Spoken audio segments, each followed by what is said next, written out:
क्या कहना चाहेंगे? इस वक्त सयाहों की कमी महसूस की जा रही है यहाँ पर।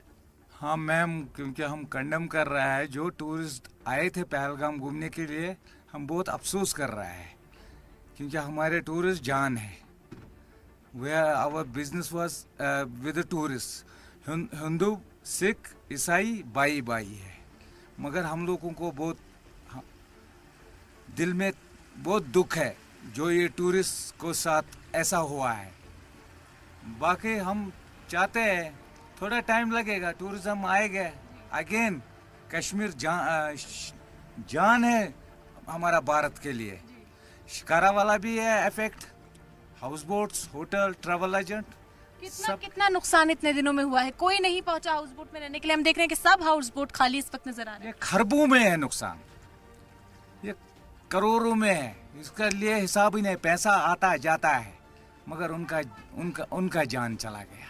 हम लोगों को बहुत दुख है क्योंकि टूरिज्म से ये सब कुछ यहाँ चलते हैं। ये शिकारा वाला करीब 1000 से 2000 कमाता था दिन भर।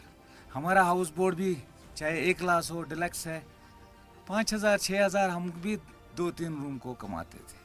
हमारे बाल बच्चे भी चलते थे।